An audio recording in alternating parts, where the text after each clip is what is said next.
Le livre du ciel, tome 4. 23 novembre 1900.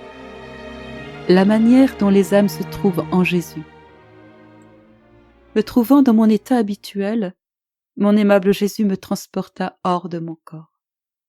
Ensuite, en sortant de mon intérieur, il se fit voir tellement immense qu'il absorbait en lui toute la terre, et son immensité s'étendait tellement que mon âme n'en voyait pas les limites. Non seulement je me sentais absorbée en Dieu, mais toutes les créatures étaient absorbées en lui.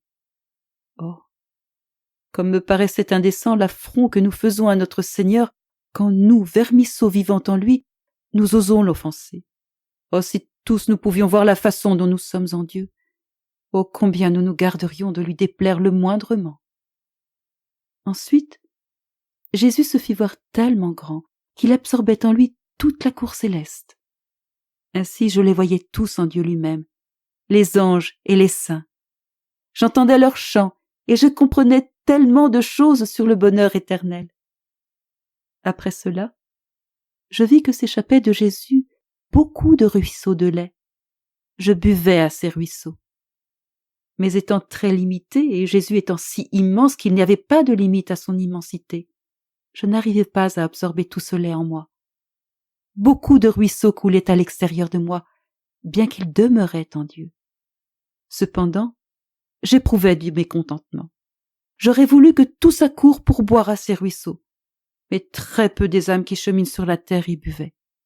Notre Seigneur aussi était mécontent. Il me dit : « Ce que tu vois, c'est ma miséricorde réfrénée. Cela irrite davantage ma justice. Comment ne dois-je pas faire justice quand il freine ma miséricorde ? » Et moi, en lui prenant les mains, je les lui serrai ensemble en disant : « Non, Seigneur, tu ne peux pas faire justice. Je ne le veux pas. Et si moi je ne le veux pas, tu ne le veux pas non plus parce que ma volonté n'est plus la mienne, mais la tienne. Ma volonté étant la tienne, tout ce que je ne veux pas, tu ne le veux pas non plus. Ne m'as-tu pas dit toi-même que je dois vivre en tout et pour tout de ta volonté ? » Mes paroles désarmèrent mon doux Jésus, et de nouveau il se fit petit et s'enferma dans mon intérieur. Quant à moi, je revins dans mon corps.